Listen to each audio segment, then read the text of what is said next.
اللہم صلی علی سیدنا و مولانا محمد مادن الجود والکرم و آلہ و صحبہ وبارک وسلم صلاۃ و سلام علیک یا رسول اللہ صلی اللہ تعالی علیہ وسلم۔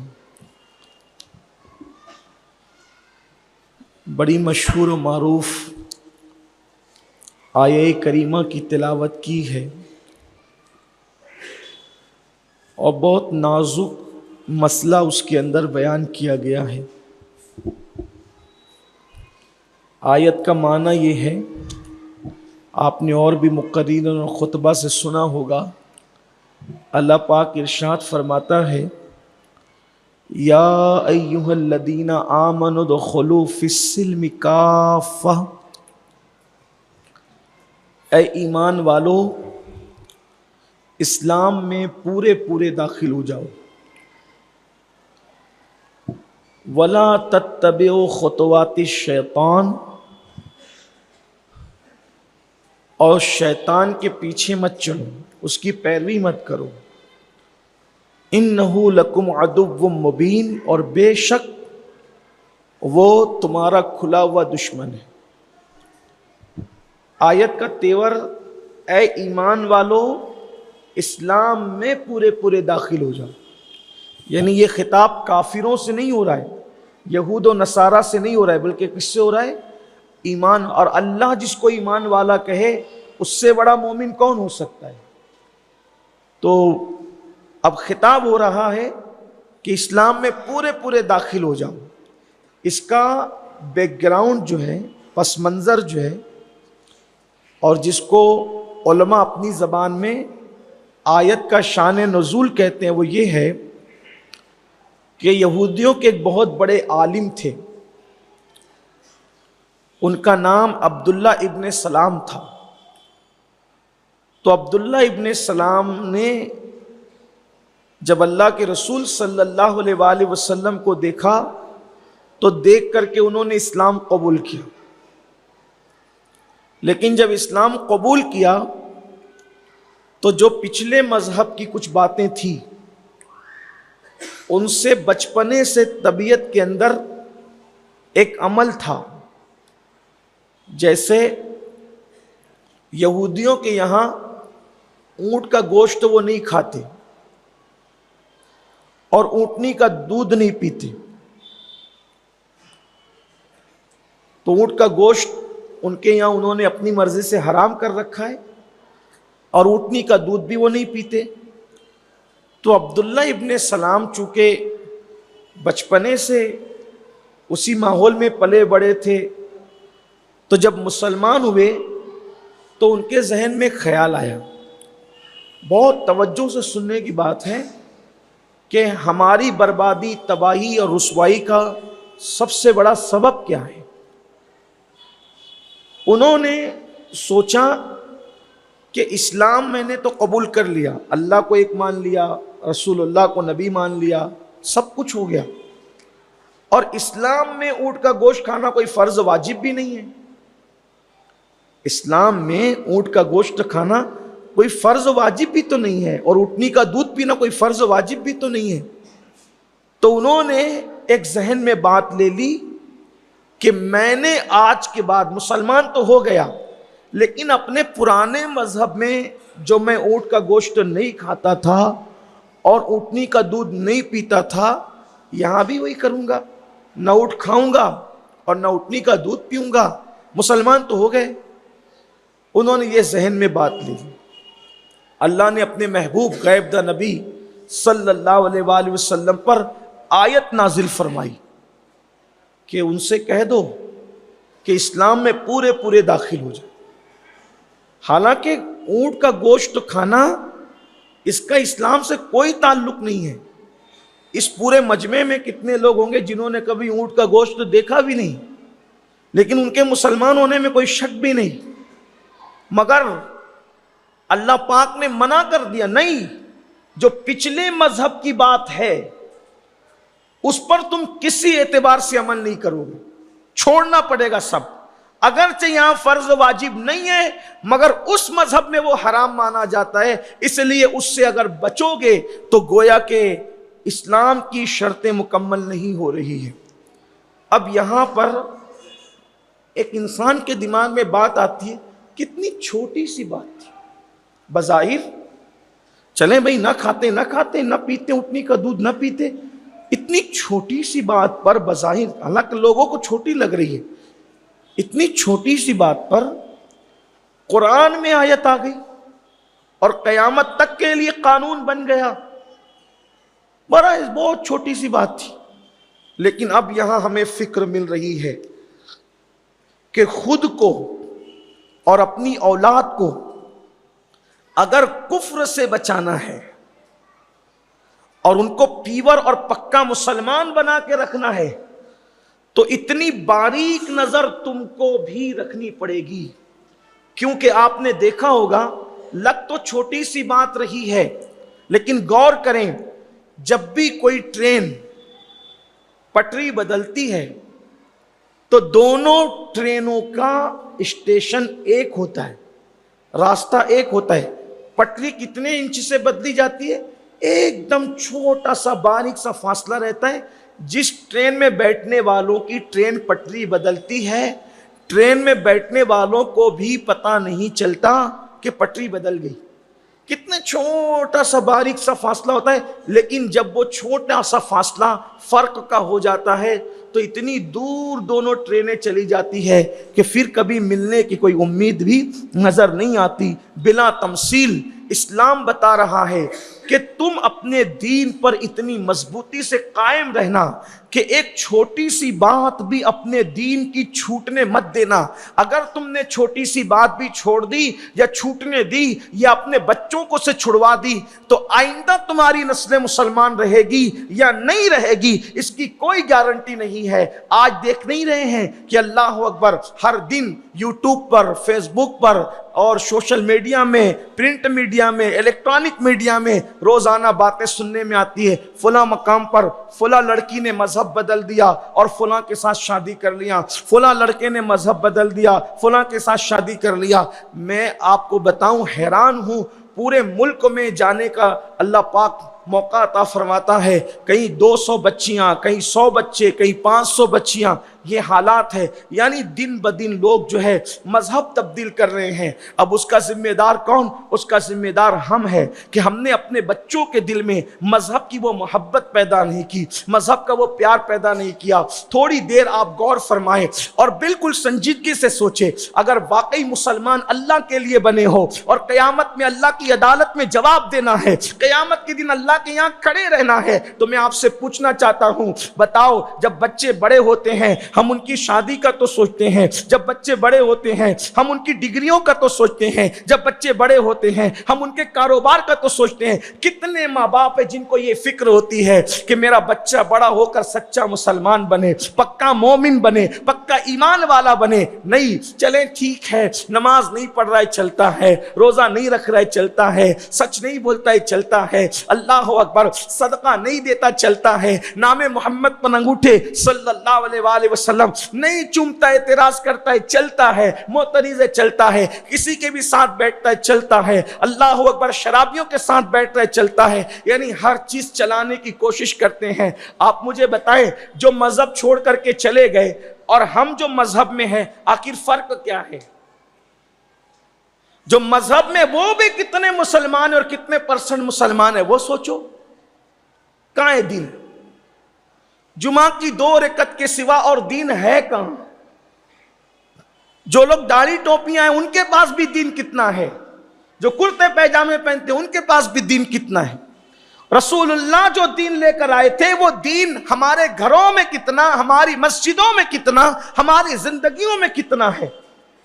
نہیں ہے دین اللہ ماشاءاللہ۔ بلکہ کسی بزرگ سے پوچھا کہ کہاں دین کہاں ہے، تو فرمایا دین کتابوں میں ہے۔ کہا دیندار کہاں ہے؟ تو کہا قبروں میں چلے گئے۔ تو اب کیا بچا؟ اور کہا اب نمائش بچی ہے، سب نمائش ہو رہی، دکھا رہا ہوں۔ ہم نے اپنے بچوں کو دین کتنا سکھایا؟ پہلی بات تو ہمیں کتنا دین پتہ ہے وہ بتائیں۔ جس قوم کو رسول اللہ کے والدین کا نام نہ پتہ ہو، حضور علیہ السلام کی بیویوں کے نام نہ پتہ ہو، حضور علیہ السلام کے شہزادے اور شہزادیوں کے نام نہ پتہ ہو، پوچھو مسلمانوں سے، بلکہ یہ سب تو اپنی جگہ ہے۔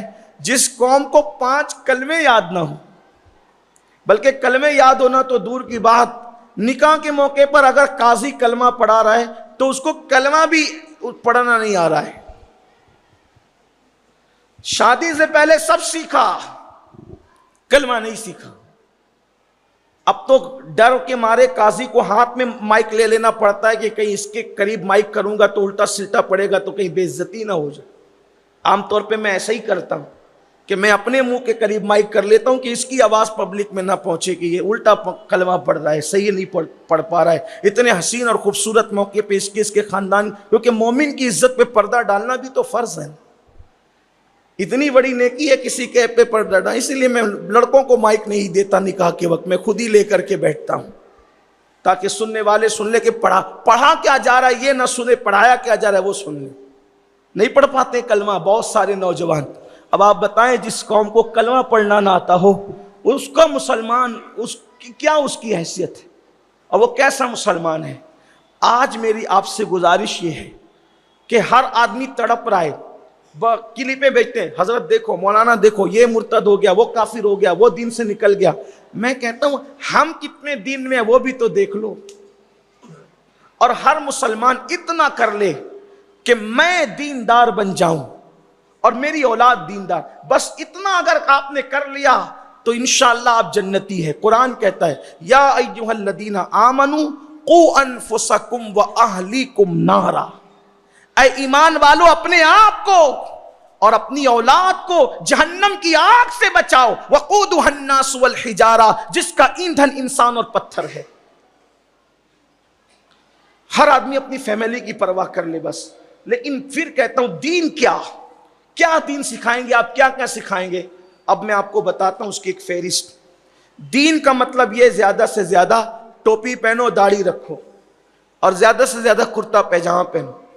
آپ کو میں یہ بات بتا دوں، ٹوپی، داڑھی، کرتا پیجامہ اس کی اہمیت اپنی جگہ ہے، لیکن یہ سب بات کی چیزیں، اصل دین ہے عقائد۔ جو عقیدہ اللہ و رسول کی طرف سے ہمیں ملا، ہمارے ہر بچے کو معلوم ہونا چاہیے کہ اسلامی عقیدہ کیا ہے۔ جیسے نمبر 1، اللہ ایک ہے، اس کے سوا کوئی عبادت کے لائق نہیں، عبادت صرف اللہ کی، اللہ کے سوا کسی کی عبادت نہیں، سجدہ صرف اللہ کو، اللہ کے سوا کسی کو سجدہ نہیں۔ یہی اسلام، یہی اہل سنت ہے۔ اب اس میں آپ لوگ رستے کیا نکالتے ہو؟ نہیں حضرت وہ پیر کو تو کر سکتے ہیں نا، پھر کرتے رہو۔ یہ میڈ ان انڈیا مذہب تو ہو سکتا ہے، یہ رسول اللہ کا لایا ہوا دین نہیں ہو سکتا۔ جب صحابہ نے پیروں کو سجدے نہیں کیے، اور صحابہ کا پیر تو کتنا بڑا پیر تھا، سارے پیروں کا پیر مصطفیٰ جان رحمت صلی اللہ علیہ وآلہ وسلم، جب صحابہ نے رسول اللہ کو سجدہ نہیں کیا، اب کون ہے جسے سجدہ کیا جائے؟ پھر کہا نہیں اس نے فرمایا، میں نے کہا کسی نے بھی فرمایا، سن لیں۔ یہ ٹوٹے پھوٹے رستے اسی لیے سب پیدا ہوتے ہیں، سب گندگی اسی لیے پیدا ہوتی ہے۔ کس نے فرمایا؟ میں نے کہا کسی نے بھی فرمایا ہو، جب رسول اللہ کے فرمان کے سامنے کسی کا فرمان آ گیا تو اب سب کے فرمان کو دیوار پہ پھینک کر ماریں گے اور بات صرف رسول اللہ کی مانیں گے، کیونکہ ہم نے کلمہ کس کا پڑھا ہے؟ رسول اللہ کا کلمہ پڑھا۔ کسی کی بھی بات آ جائے، حضور کے بات سے ٹکرائے کسی کی بات، ہمارے امام اعظم ابو حنیفہ کا قول ہے، فرماتے ہیں اگر میرا کوئی قول رسول اللہ کی صحیح حدیث سے ٹکرا جائے اس کو دیوار پہ پھینک کے مارو۔ جب امام اعظم یہ کہتے ہیں پھر کس کی اوقات ہے؟ تو ایک بات یہ، اللہ ہی معبود ہے، اس کے سوا کوئی معبود نہیں۔ اس کے بعد ہاں سجدے کی اجازت نہیں ہے، لیکن ابو داؤد شریف کی حدیث ہے، یہ سیاہ ستہ میں سے ایک ہے، ابو داؤد شریف میں حدیث ہے کہ صحابہ کرام نے دیکھا کہ میں اس کا پہلے بیک گراؤنڈ بیان کر رہا ہوں پھر اصل حدیث کی طرف۔ بکریاں حضور کو سجدہ کرتی، جانور سجدہ کرتے، تو ایک وفد آیا، اللہ کے رسول کی بارگاہ میں ایک وفد آیا، تو وہ وفد آیا تو وہ مسلمان ہوئے، نئے نئے مسلمان تھے۔ انہوں نے کہا یا رسول اللہ ہمارے یہاں بادشاہوں کو سجدہ کیا جاتا ہے، جانور آپ کو سجدہ کرتے ہیں، تو ان سے زیادہ جانوروں سے زیادہ تو ہم حقدار ہیں نا کہ ہم آپ کو سجدہ کریں۔ حضور ہم آپ کو سجدہ کرنا چاہتے ہیں۔ آقا علیہ السلام نے فرمایا نہیں، ہمارے مذہب میں اللہ کے سوا کسی کو سجدہ کرنے کی اجازت نہیں ہے۔ تو کہا پھر حضور ہم آپ کے ہاتھ پیر چوم لیتے ہیں؟ فرمایا ہاں اس کی اجازت ہے۔ تو صحابہ نے حضور کے ہاتھوں کو بھی چوما، پیروں کو بھی چوما۔ اب آپ کے جو پیر ہیں، مرشد ہیں، علماء ہیں، مشائخ ہیں، اسلام نے اجازت دی ہے کہ ان کے ہاتھ بھی چوم سکتے ہو، ماں باپ بھی ہیں تو پیر بھی چوم سکتے ہو، اس کے لیے کوئی ممانعت نہیں۔ سجدہ نہیں ہونا چاہیے، نہ مزار پر ہو نہ بزرگوں کو ہو، سجدوں سے بچو۔ خالص توحید جو اللہ کے رسول لے کر آئے تھے اسی پر۔ مزارات پہ بھی جاؤ تو گر پڑ مت کیا کرو، ایسے گرتے پڑتے ہیں کہ عجیب حالت ہوتی۔ مزارات پر جا کر بزرگوں کے ساتھ اس طرح رہا کرو کہ اگر وہ ظاہری حیات میں یہاں بیٹھے ہوتے تو میں ان کا کیسے احترام کرتا؟ یہی کندھے پکڑ کر کے پیشانی چومتا، پورا بوجھ کندھوں پہ ڈال کر پیشانی چومتا؟ یہ کرتا؟ پورا اپنا وزن ان پہ ڈال دیتا؟ یہ کرتا نہیں۔ اگر وہ ظاہری حیات میں ہوتے تو کیسے ادب کرتا؟ بس وہی ادب ان بزرگوں کا ہونا چاہیے۔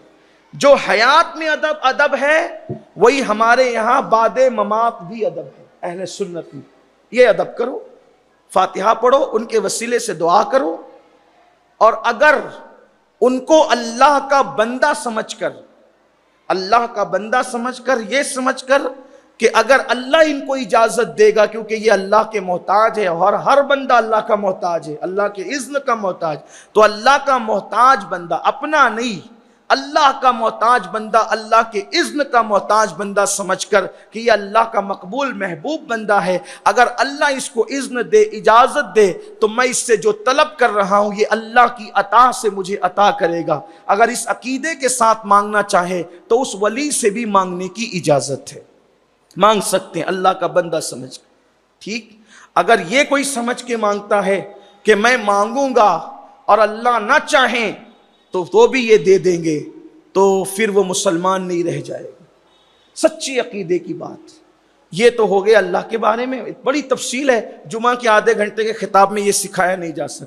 آپ کو علماء کے پاس بیٹھنا ہوگا، واقعی عالموں کی خدمت میں جو واقعی علم رکھتے ہوں ان کے پاس عقائد کی معلومات کے لیے، یا پھر جو کتابیں ہیں، ایک کتاب ہے بڑی مفید ثابت ہوگی اگر آپ اس کو پڑھ لیں آسانی کے ساتھ، بہار شریعت کا پہلا حصہ وہ پڑھ لیں، یا پھر عقائد و معمولات اہل سنت، یہ سنی دعوت اسلامی کے مکتب سے چھپی ہوئی، ایک بار اس کو پڑھ لیں۔ صرف پڑھ لو گے تو بھی آپ کو پتہ چل جائے گا کہ ہمیں عقیدہ کیا رکھنا، یہ اللہ کے بارے میں، یہ اور پھر رسول اللہ کے بارے میں۔ ہمارے نبی تمام نبیوں سے افضل ہیں، بلکہ اللہ کے نبی پوری کائنات میں سب سے افضل ہے، اللہ کی کائنات میں ان سے افضل کوئی نہیں۔ اس کو میرے امام کہتے ہیں سب سے اولا وہ اعلیٰ ہمارا نبی، سب سے بالا وہ اعلیٰ ہمارا نبی، اپنے مولا کا پیارا ہمارا نبی، دونوں عالم کا دولہ ہمارا نبی، سارے اچھوں میں اچھا سمجھیے جسے ہے اس اچھے سے اچھا ہمارا نبی۔ پھر حضور پر جیسے ایمان لانا فرض ہے ویسے ہر نبی پہ ایمان لانا فرض، کسی ایک نبی کی نبوت کا بھی انکار نہیں کر سکتے، ہر نبی کو ماننا فرض، ایک نبی کا انکار کرنا ہر نبی کا انکار کرنے کے برابر ہے، کفر ہے کسی ایک نبی کا بھی۔ اب جتنے نبیوں کا نام قرآن اور حدیث میں آیا ہے سب کو مانتے ہیں، جن کے نام قرآن حدیث میں نہیں آئے ان کو بھی مانتے ہیں، اس لیے کہ چندی کے نام آئے ہیں، اور انبیاء کی تعداد تو کم و بیش 1,00,000 یا 2,24,000 سب کو مانتے ہیں۔ اسی لیے اگر کسی کا ذکر آ جائے کہ فلاں نبی تھے، نہ قرآن میں ذکر آیا نہ حدیث میں، نہ علماء نے اس کی تصریح کی، چپ رہو، خاموش رہو، نہ ان کا اقرار کرو، نہ ان کا یعنی کہ نہ ان کے بارے میں یہ کہو کہ ہم نبی مانتے ہیں نام کے ساتھ، اور نہ ان کے بارے میں یہ کہو کہ ہم نہیں مانتے، اس لیے کہ ہمیں جب علم ہی نہیں، ہم بس اتنا کہتے ہیں جتنے نبی آئے، جتنے رسول آئے ہم سب کو مانتے ہیں۔ اب پہلی بات تو لایانی باتیں لایا ہی مت کرو۔ آقا علیہ السلام فرماتے تمہارے دین کی خوبصورتی اس میں ہے کہ جس میں نہ تمہارا فائدہ ہو نہ نقصان ہو اس کو چھوڑ دو، جس چیز میں نہ فائدہ ہے نہ نقصان ہے چھوڑ دو اس کو۔ جیسے لوگ پوچھتے ہیں آدم علیہ السلام کی مزار کہاں ہے، اس سے اپنے کو کیا فائدہ ہے، نوح علیہ السلام کا مزار کدھر ہے؟ اس سے ہمیں کیا فائدہ ہے؟ اسماعیل علیہ السلام کے بدلے میں جو دمبا ذبح ہوا تھا اس کا گوشت کس نے کھایا؟ ابھی کلمہ یاد نہیں ہے، وہ دمبے کے گوشت کس نے کھایا اس کی پڑی ہوئی۔ یہ حالات آپ اندازہ فرمائیں، مسلمانوں کے یہ گرتے ہوئی سوچ ہے، فکر ہے۔ تو ہمارے نبی سب سے افضل، ہمارے نبی کے بعد سارے انبیاء پر ایمان لانا ہمارے لیے ضروری۔ ایمان لانے میں ہم فرق نہیں کرتے، ہاں لیکن یہ عقیدہ ہے کہ بعض کو بعض پر فضیلت حاصل ہے، ٹھیک۔ اس کے بعد کوئی بھی غیر نبی کسی بھی نبی کے برابر نہیں ہو سکتا، یہ بھی ہمارے اسلامی عقائد میں شامل ہے۔ پھر حضور علیہ السلام کے اصحاب ہیں، اصحاب کرام، اور حضور کے تمام صحابہ میں سب سے افضل ترین صحابی حضرت سیدنا ابو بکر صدیق رضی اللہ تعالیٰ عنہ ہیں۔ افضل البشر بعد الانبیاء بالتحقیق صدیق اکبر، فاروق اعظم، عثمان غنی، مولا علی، خلافت علی ترتیب ہے، فضیلت علی ترتیب ہے۔ حضور علیہ السلام کے اہل بیت جیسے حضور کی طرح کوئی نہیں، ویسے حضور کے گھر والوں کی طرح، اہل بیت کی طرح بھی کسی کے گھر والے نہیں، ویسے جیسے حضور کی طرح کوئی نہیں، ویسے حضور کے صحابہ کی طرح کسی کے اصحاب نہیں، کسی کے ساتھی نہیں، کسی کے ماننے والے نہیں۔ تو حضور کے اصحاب کی طرح کسی کے اصحاب نہیں، حضور کے اہل بیت کی طرح کسی کے اہل بیت نہیں۔ پھر اس کے بعد عشرہ مبشرہ ہے، پھر اس کے بعد جو ہے وہ صحابہ کرام کی ترتیب ہے، اور ہر صحابی لائق تعظیم ہے۔ جب بھی تم کسی صحابی کا ذکر کرو، خیر سے کرو، ادب سے کرو، احترام سے کرو۔ جو صحابی پر تبرہ کرتا ہے، گالی دیتا ہے، اللہ نہ اس کا فرض قبول کرتا ہے نہ نفل قبول کرتا ہے۔ پھر اولیاء کرام، اللہ انسانوں میں جس کو چاہتا ہے اس کے نیک اعمال کی وجہ سے، اپنے فضل کی بنیاد پر، اپنے فضل کی وجہ سے اس کو اپنا ولی بناتا ہے۔ جو ولی بن جاتا ہے وہ اللہ کا دوست ہو جاتا ہے۔ جو اللہ کا دوست اور مقرب ہو جاتا ہے، اللہ پاک اس کی دعائیں قبول کرتا ہے، اس سے کرامتوں کا ظہور ہوتا ہے۔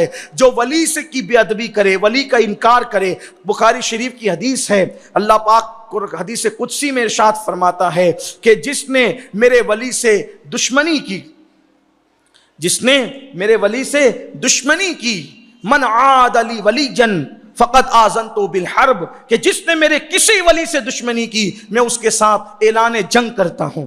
ولیوں کو مٹی کا ڈھیر کہنا، ان کا مذاق اڑانا، ان کی کرامتوں کا مذاق اڑانا، یہ اللہ رب العزت کے چیلنج کو قبول کرنے کے برابر ہے۔ ایک سرسری بات عرض کر رہا ہوں۔ پھر اس کے بعد ہمیں جو ہے وہ ایمان لانے میں جو بنیادی عقائد میں سے ہے یہ کہ ایک دن ہمیں موت آئے گی۔ موت کو تو سبھی مانتے ہیں۔ مرنے کے بعد اگرچہ جسم قبر میں گھل جائے، سڑ جائے، مٹی میں مل جائے، ہڈیاں پگھل جائے، ختم ہو جائے، سب کچھ ہو جائے، لیکن اس کے باوجود بھی اللہ تعالیٰ قیامت کے دن، جس کو قیامت کہتے ہیں، میدان محشر میں اللہ پاک پھر سب کو ان کی قبروں سے اٹھائے گا اور اللہ پاک ان کو پیدا فرمائے گا۔ جس نے پہلی مرتبہ پیدا کیا وہ دوسری مرتبہ بھی پیدا کرنے پر قادر ہے۔ اللہ پاک ان کے ذرے ذرے جمع کرے گا، ان کو اٹھائے گا اور سب کو اٹھ کر اللہ کی عدالت میں جواب دینا ہوگا، میدان محشر میں حاضری دینا ہوگا۔ اللہ پاک جس سے چاہے گا حساب لے گا، اور اللہ جس سے حساب لے گا پھر اس کی کوئی خیر نہیں ہے۔ اس لیے کہ اللہ پاک اگر نیکیوں کے بارے میں بھی پوچھ لے تو ہم نیکیوں کے بارے میں بھی جواب نہیں دے سکتے۔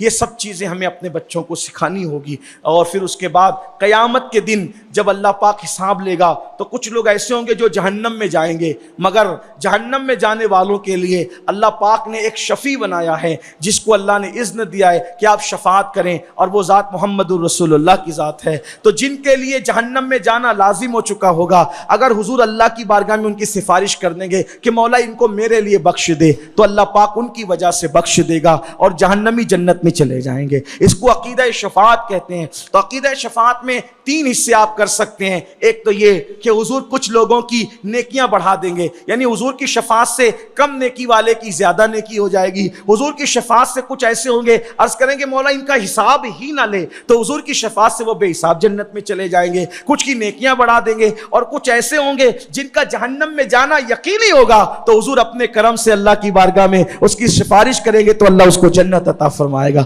یہی جو ہے وہ ہمارے بزرگوں نے ایک آیت پڑھتے ہوئے فرمایا وَلَا سَوْفَ يُعْتِيكَ رَبُّكَ فَتَرْضَىٰ، کہ محبوب ان قریب آپ کا رب آپ کو اتنا عطا کرے گا کہ آپ راضی ہو جاؤ گے۔ یعنی محبوب اللہ پاک قیامت کے دن آپ کی مرضی کے مطابق فیصلہ فرمائے گا۔ محبوب تمہاری تمہاری کیا مرضی ہے وہ بتاؤ۔ اللہ اکبر، کیا شان ہے اپنے نبی کی، کیا مقام ہے اپنے نبی کا۔ قبروں کے اندر جسم سڑ گل جاتا ہے، لیکن بعض قبریں ایسی ہے اللہ جن کو باقی رکھنا چاہتا ہے وہ جسم باقی رہتا ہے قبر کے اندر، بالکل ایسے ہی جیسے مثال کے طور پہ ایک دانہ وہ بھی ہوتا ہے جس کو ہم مٹی میں دبا دے تو مٹی کھا جاتی ہے، لیکن ایک دانہ وہ بھی ہوتا ہے کسان اس کو مٹی میں دباتا ہے تو اس کو مٹی نہیں کھاتی بلکہ اس سے کوپل نکلتی ہے، ایک حیات نکلتی ہے، اس سے پودا پیدا ہوتا ہے، اس کی بالیاں ہوتی ہے، اور ایک دانے سے سینکڑوں دانے پیدا ہوتے ہیں۔ یہ کس کی قدرت ہے؟ تو اللہ بتا رہا ہے جس دانے کو ہم ختم کرنا چاہتے ہیں اس کو مٹی کھا جاتی ہے، اور جس کی حفاظت کرنا چاہتے ہیں اس کی مٹی حفاظت کرتی ہے۔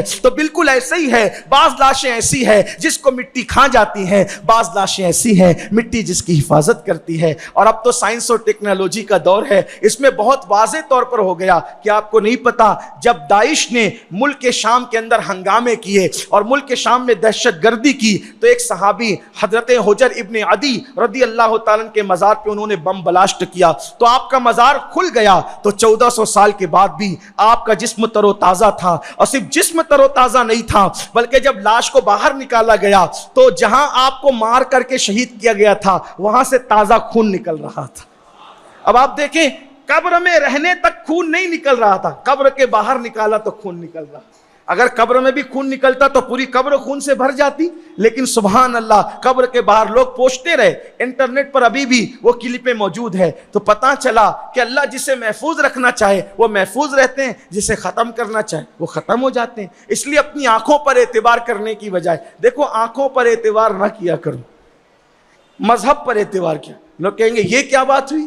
ہم کہتے ہیں اگر آنکھوں پر اعتبار ہے تو بتاؤ کیا کبھی اپنی آنکھوں سے کبھی اپنے آپ کو دیکھا ہے؟ مجھے بتاؤ کتنے لوگ ہیں جنہوں نے اپنی آنکھ سے اپنے آپ کو دیکھا ہے؟ کبھی دیکھا؟ اتنا اندھا ہے انسان جب تو اپنے آپ سے اپنی آنکھوں سے اپنے آپ کو نہیں دیکھ سکتا۔ دیکھو میں آپ کو دیکھ رہا ہوں، آپ مجھے دیکھ رہے ہیں، لیکن یہاں کھڑے کھڑے میں اپنے آپ کو دیکھ سکتا ہوں؟ اپنا چہرہ دیکھ سکتا ہوں؟ نہیں دیکھ سکتا۔ تو جو انسان اتنا اندھا ہو کہ اپنے آپ کو نہ اپنا چہرہ اپنی آنکھوں سے نہ دیکھ سکے بغیر کسی واسطے کے، وہ مذہب کی حکمتیں کیا دیکھ سکتا ہے؟ وہ اللہ کی حکمتیں کیا دیکھ سکتا ہے؟ اس لیے عافیت اس میں ہے کہ اللہ رسول نے جو بیان کیا اس کو مان لو۔ کچھ چیزیں اللہ رسول کی طرف سے ایسی ہے جہاں عقل کام نہیں کرتی، وہاں ہمارا امتحان ہوتا ہے کہ ہم عقل کا گھوڑا دوڑاتے ہیں کہ اللہ کی مانتے ہیں۔ جیسے مثال کے طور پہ ایک سوال پیدا ہوتا ہے، حاجی عرفات میں جاتا ہے ٹھیک حج کے لیے، پھر اس کے بعد جب عرفات سے لوٹتا ہے تو 3 پلر اس کو پتھر مارنا ہے۔ پتھر مارنے سے کیا فائدہ؟ بولو، ایک دماغ میں بات آتی ہے پتھر مارنے سے کیا فائدہ؟ یہ پتھر مارنے سے فائدہ یہ ہے کہ اللہ تمہارا امتحان لے رہا ہے کہ تو عقل کی مانتا ہے کہ میری مانتا ہے، بس یہی فائدہ اس کا، یہی حکمت ہے کہ مذہب میں بعض باتیں ایسی ہے جو آدمی کے دماغ میں نہیں آتی، بس وہ اللہ کی طرف سے امتحان ہوتا ہے، وہیں جا کر لوگ پھسل جاتے ہیں، پھنس جاتے ہیں۔ قربانی کا کیا فائدہ ہے؟ اس کا کیا فائدہ؟ یہ جو انٹرنیٹ پر آپ نئے نئے اسکالروں کو سنتے ہیں جن کا خود اسلام سے کوئی تعلق نہیں ہے، دیکھو اسلام ان سے سیکھو جہاں اسلام موجود ہو۔ آج لوگ اسلام کے نام پر بہت سارے جو مسلمان نہیں ہیں وہ انٹرنیٹ پر بیٹھ کر کے اسلام کی باتیں کرتے ہیں، آپ کو ورگلاتے ہیں، آپ کے بچوں کو ورگلاتے ہیں۔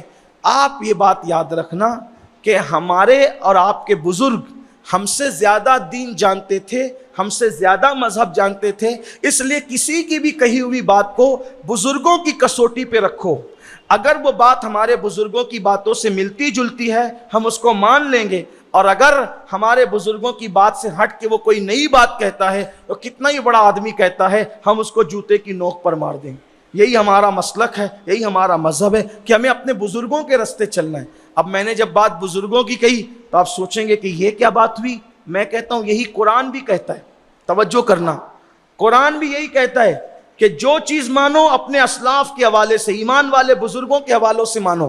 دیکھیے قرآن کی پہلے پارے کی آخری آیتیں ہیں، اللہ پاک فرماتا ہے ام کنتم شہداء اذ حضر یعقوب الموت اذ قال لبنیہ ما تعبدون من بعدی قالوا نعبد الہک و الہ آبائک ابراہیم و اسماعیل و اسحاق. دیکھو قرآن کا انداز دیکھو. قرآن کہتا ہے ام کنتم شہداء، کیا تم اس وقت حاضر تھے، اس وقت کے تم گواہ ہو. اللہ پاک یہ یہودیوں سے خطاب کر رہا ہے، علماء یہود سے. وہ حضور کی بارگاہ میں آ کے بڑی بڑی ڈینگیں مارتے تھے اور وہ کہتے تھے کہ اللہ بھی خدا ہے، عزیر بھی خدا ہے، اس طریقے کی وہ باتیں کرتے تھے. تو اللہ نے علماء یہود سے مخاطب ہو کہا ہم کنتم شہداء، تم وہاں موجود تھے. اذ حضر یعقوب الموت، جو تھوڑی سی بھی عربی جانتے ہیں ان کی توجہ چاہتا ہوں. جن کو تھوڑا بھی عربی آتا ہے، کیا کہا؟ اذ حضر یعقوب الموت. کیا مطلب ہوا؟ ہم کسی کو حضور کیوں کہتے ہیں؟ حضور مطلب حاضر ہے نا. حضور کہتے ہیں، حضور اس معنی میں بھی کہتے ہیں، بزرگی کے معنی میں، عزت کے معنی میں. لیکن یہاں اذ حضر یعقوب الموت، قرآن کہہ رہا ہے کہ جب یعقوب علیہ السلام کے پاس موت حاضر ہوئی. یہ نہیں کہا کہ یعقوب مرنے لگے جب ان کی روح نکلنے لگی، بلکہ کیا کہا؟ قرآن کہہ رہا ہے کہ جب یعقوب کے پاس موت حاضر ہوئی. مطلب کیا؟ کہ انبیاء وہ ہیں جن کے پاس موت بھی ادب سے حاضر ہوتی ہے. اس کو قرآن کہہ رہا ہے. اور یہ انبیاء، قرآن کی بات، اور یہ انبیاء لوگ ہی ہیں کہ موت پہلے ان سے اجازت لیتی، اور اجازت لینے کے بعد پھر ان کو موت آتی ہے. وہ موت کا مزہ چکھتے ہیں، اور ایک لمحے کے لیے موت آتی ہے، پھر وہ ہمیشہ کے لیے زندہ ہو جاتے. اذ حضر یعقوب الموت، یہ عنوان طویل ہے، میں اس کی طرف نہیں جاتا. یعنی اللہ بھی جب انبیاء کی موت کا ذکر کرتا ہے تو ہمیں ادب سکھا رہا ہے کہ ان کی بارگاہ میں موت حاضر ہوئی. اور پھر کیا ہوا؟ جب ان کو بارگاہ میں موت حاضر ہوئی، وہ دنیا سے جانے لگے. اب دنیا سے جاتے ہوئے یعقوب علیہ السلام کے چونکہ 12 بیٹے تھے اور بہت بڑی تعداد میں پوتا پوتی بھی تھے، تو آپ کو فکر ہوئی. دیکھو اصل چیز یہ ہے کہ ایک باپ کو فکر کیا ہونی چاہیے اولاد کے حوالے سے.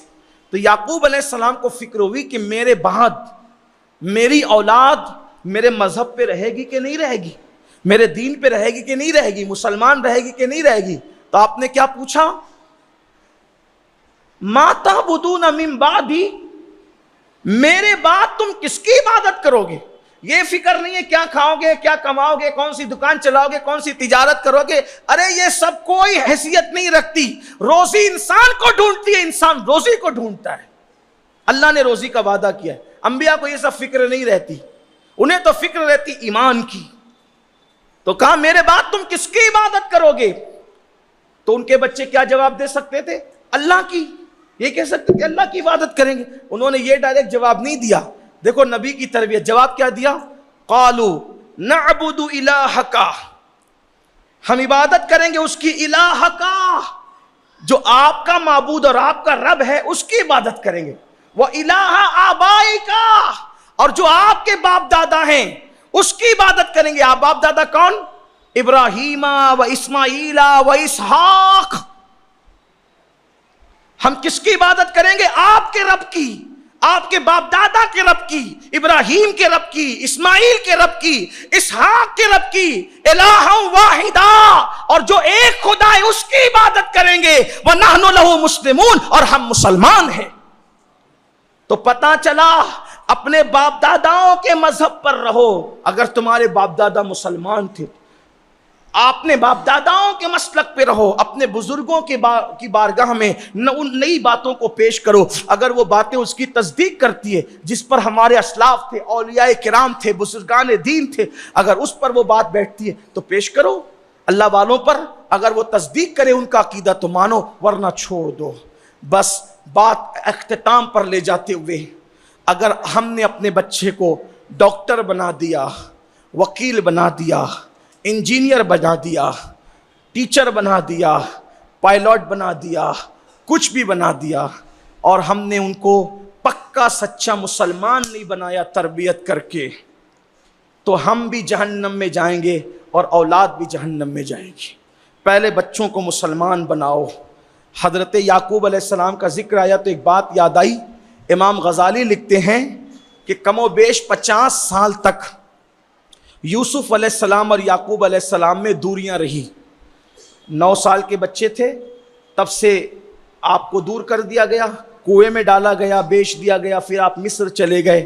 باپ بیٹے میں 50 سال تک کم و بیش دوریاں تھی۔ جب جدا ہوئے تھے تو بچے تھے اور جب ملے تو بچوں کے باپ ہو چکے تھے، اتنی دیر کے بعد ملے، بلکہ پوتا پوتی بھی ہو گئے تھے حضرت یوسف علیہ السلام کے، اتنے بعد میں ملے۔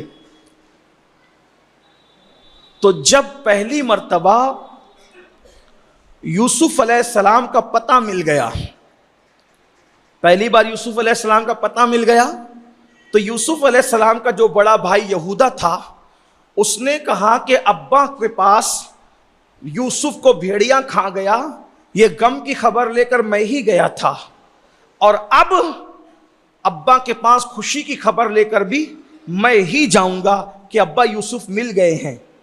اب آئے 50 سال کے بعد اگر اتنا خوبصورت بیٹا ملے اور وہ بھی اس حالت میں ملے کہ بادشاہ ہے تو کتنی خوشی ہوگی باپ کو۔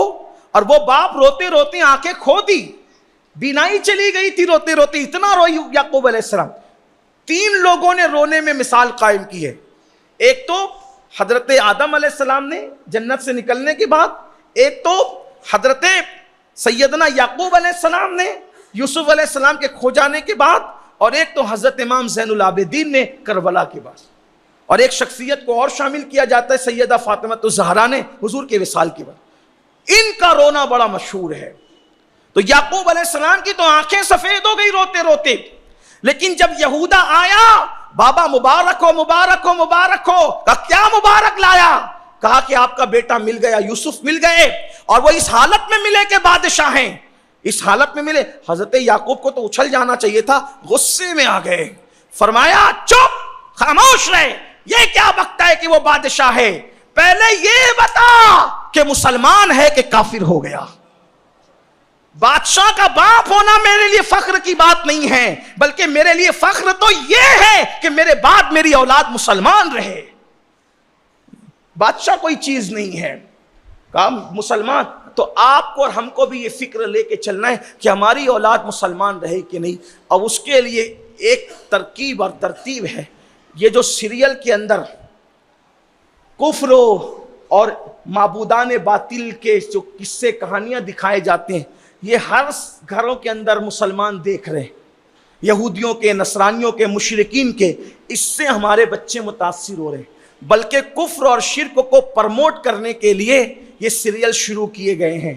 بچے تو اس کو دلچسپی کے لیے دیکھتے ہیں، لیکن آپ کو پابندی لگانا ہوگی۔ یہ جو ارتداد کا فتنہ پھیل رہا ہے، اس کے اندر فلموں کا، سیریلوں کا، اور بالخصوص مشرکین کے سیریلوں کا ایک بہت بڑا عمل دخل ہے۔ اس لیے ویسے تو سیریل دیکھ کر زندگی سیکھنے کی ضرورت ان کو ہے جن کے پاس محمد الرسول اللہ کی زندگی نہیں، ہمارے پاس تو اپنے نبی کی زندگی ہے، اس لیے ہمیں کوئی سیریل ویریل کی ضرورت نہیں ہے۔ خدا کے لیے اگر اپنی اولاد کا ایمان چاہتے ہو تو اپنی اولاد کو مشرکین کے سیریل دیکھنے سے بچاؤ، ان کی فلمیں دیکھنے سے بچاؤ، اور دوسری بات یہ کہ ان کو ان دوستوں کی صحبت سے بچاؤ جن کی صحبت میں بیٹھ کر وہ دین سے بیزار ہو سکتے ہیں، کفر شرک کی طرف جا سکتے ہیں۔ اس کا آپ کو بہت خیال کرنا ہوگا، ورنہ آپ کی قبر ہے اور آپ خود ہے۔ اگر اپنی ذمہ داریوں کا احساس نہیں کرو گے تو قبر کو تو لوگ دیکھ کر سوچتے ہیں کتنے پرسکون سوئے ہیں، لیکن قبریں 2 طرح کی ہے، یا تو جنت کے باغوں میں سے ایک باغ ہے، یا تو جہنم کے گڑھوں میں سے ایک گڑھا ہے۔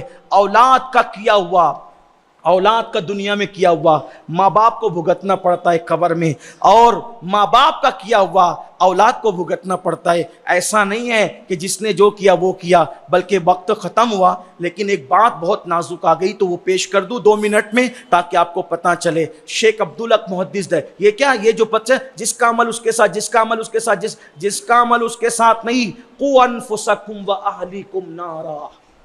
اگر اپنی اولاد کو تم نے نہیں سدھارا تو ذمہ دار یہ بھی تو تمہارا ہی عمل ہے، یہ بھی تمہارا عمل ہے، اس کو بھگتنا پڑے گا۔ شیخ عبدالحق محدث دہلوی حج کے لیے گئے، جب حج کے لیے گئے تو آپ نے سوچا چلو جنت المعلا میں فاتحہ پڑھیں. مکے کا جو قبرستان ہے ہم اس کو جنت المعلا کہتے ہیں, لوگ اس کو جنت المالا بھی کہتے ہیں.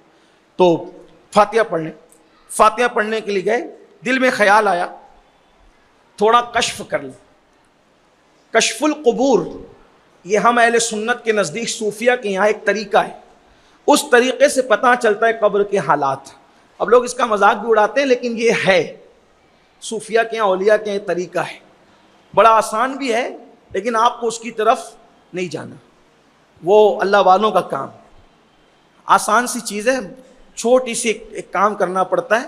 آپ جہاں بیٹھو گے قبر کے حالات منکشف ہوں گے, لیکن لوگ اس کا مس یوز کرتے ہیں. اسی لیے تو لوگ قبرستان میں بابا لوگ جو گھومتے رہتے ہیں نا, وہ اسی کوشش میں رہتے ہیں, لیکن اس میں مار پیٹ کھا جاتے ہیں, پاگل ہو جاتے ہیں, مر جاتے ہیں, وہ وہاں تک پہنچ نہیں پاتے. ایک بات صرف آپ سے کہتا ہوں, کیوں کسی کی قبر میں جھانکنے کو جاتے ہو جب وہ مقام اور وہ مرتبہ نہیں ہے؟ جب اللہ مرتبے دیتا ہے تو خود ہی سب آشکار کر دیتا ہے. اس کو دینا ہوتا ہے, وہ خود ہی آئے. اس کے چکر اللہ کو پانے کی کوشش کرو, سب مل جائے گا. من کان للہ کان اللہ لہ, جو اللہ کا ہو جاتا ہے سب اس کا ہو جاتا ہے. بہرحال تو آپ نے سوچا کہ چلیں تھوڑا سا ذرا کشف کر لیں, کیونکہ کعبے کے حرم کے پڑوس میں لیٹے ہوئے ہیں سب. تو جب آپ نے کشف کیا تو دیکھا کہ سب لوگ انوار میں ہیں اور باغ و بہار میں ہیں, پرسکون ہے. ایک مردہ ہے جو بڑا غمگین تھا اور صدمے سے دو چار. ارے تم حرم میں سو کر بھی بے چین ہو, تمہیں یہاں قرار نہیں ہے, تمہیں آرام نہیں قبر میں, تم بے چین ہو. کہاں ہاں حج کو آیا اور خوش نصیبی کے مر گیا, مگر بیٹا اتنا بگڑا کہ میں نے اس کی تربیت نہیں کی, اس لیے قبر میں مجھے سکون نہیں ہے, میں بے قرار اور بے چین. میری کب کی مغفرت ہو گئی ہوتی یا میں کب سے سکون پا گیا ہوتا اگر بیٹے کے غلط اعمال نہیں. اے عبدالحق ایک احسان کرو, کیا میرا بیٹا فلاں فلاں جگہ رہتا ہے, جا کے اس کو سمجھا دو کہ تیرے برے کرتوت کی وجہ سے تیرا باپ حج کے موقع پہ مرنے کے بعد بھی پرسکون نہیں ہے, اپنی قبر میں بے چین اور بے قرار ہے. اگر وہ غلط کام چھوڑ دے تو مجھے ابھی سکون مل جائے. حضرت شیخ عبدالحق محدث دہلوی نے کہا نیکی کا کام ہے, اگر میری وجہ سے کسی کو قبر میں سکون ملتا ہے تو اچھی بات. وہ گئے, پتہ پوچھتے جو بتایا گیا تھا, دیکھا تو لڑکے کا برا حال تھا, دنیا میں ڈوبا تھا. یہ جو ہم لوگوں نے دنیا دار بنا رکھا ہے نا اولاد, کم سے کم اتنا تو بولو اپنے بچوں کو نماز پڑھو, اتنا تو لازم کرو کہ چہروں پہ داڑیاں رکھو, اتنا تو اپنے بچوں کو پابند کرو کہ حلال و حرام میں تمیز کرو, اتنا تو پابند کرو اپنے بچوں کے اللہ اس کے رسول کی وفاداری کرو, اتنا ضروری ہے. پھر چاہے لباس کوئی پہنو, میں لباس پر زیادہ تنگی نہیں کرتا کہ یہی کپڑے پہنو وہی پہنو, نہیں, لباس کچھ بھی پہنو, اس کو اللہ والا بنا دو بس. یہ اللہ والا ہے تو لباس کچھ بھی اثر نہیں کرتا, بس اتنا یاد رکھیں. آج ہم نے پوری طاقت لباس پہ لگا دی, لیکن حضور علیہ السلام فرماتے التقوی ہاں ہونا, تقوی یہاں ہے, پرہیزگاری یہاں ہے, وفا یہاں ہے, اللہ رب العزت کی محبت یہاں ہے. یہ دل کو بنا دو محبتوں کا گنجینہ, اور جس دل میں یار کی محبت پیدا ہوتی ہے, ہمارے بزرگوں نے لکھا حجر اسود کو سال میں 1 مرتبہ تجلی ڈالی جاتی ہے, اور مومن کے دل پر 360 مرتبہ تجلی ڈالی جاتی ہے. جس میں اللہ کی محبت بس جائے اس پر 360 مرتبہ تجلی. سوچو تو صحیح مومن کا دل کیا چیز ہے, یہ تو ایک بڑی شان کی بات. بہرحال تو پہنچے, دنیا دار تھا, دنیا میں مصروف تھا, دنیا میں مگن تھا. کہا تمہارے ابا کا نام یہ تھا؟ ہاں. آپ کو کیسے پتا؟ کہا کہ میں حج کو گیا تھا اور یہ منظر میں نے دیکھا, اس لیے میں یہاں آیا ہوں. کہا کہ کیا تمہارے ابا بے چین ہے؟ کہا کیوں؟ تمہارے کرتوت کی وجہ سے. اب تم ان کو سکون دینا چاہتے ہو؟ کہا بالکل. کہا توبہ کر لو. کہا میرے ابا کو اگر میری وجہ سے تکلیف ہے میں توبہ کرتا ہوں, لیکن آپ کو میرے گھر کچھ دن قیام کرنا ہوگا. جب آپ اتنی بڑی بات لے کر کے آئے حضرت تو آپ کو قیام کرنا ہوگا. رکے, اسی رات اس بندے کو خواب میں دیکھا, اللہ تمہیں جزائے خیر دے, بیٹے نے کیا توبہ کی, اللہ نے مجھے سکون عطا کر دی. اپنے ماں باپ کے دشمنوں, جیتے جی تو ستاتے رہے, اب مرنے کے بعد بھی غلط کام کر کے اپنے ماں باپ کو قبروں میں ستا رہے. کچھ لوگ آتے ہیں ہر جمعہ فاتحہ پڑھتے ہیں, میں کہا مبارک ہو پڑھو, لیکن یہ ہر جمعہ کی فاتحہ ان کو کیا سکون پہنچائے گی اگر تمہارے کرتوت اچھے نہیں ہے. اگر اپنے ماں باپ کا قبروں میں سکون دیکھنا ہے تو نماز پڑھ کے رسول اللہ کی آنکھوں کو ٹھنڈا کرو، اللہ تمہیں بھی ٹھنڈا کرے گا، تمہارے دل کو بھی ٹھنڈا کرے گا، اور تمہارے ماں باپ کی قبر میں بھی ٹھنڈک عطا فرمائے گا۔ اور اگر کرتوت وہی رہے تو یاد رکھنا پھر یہ رسمی فاتحہ اپنے بزرگوں کو کوئی فائدہ نہیں پہنچا سکتی۔ اللہ پاک ہمارے حال پہ رحم کرے۔ اللہ سب سے پہلے مجھے، میری نسلوں کو ایمان و سنیت پر استقامت دے، آپ سب کو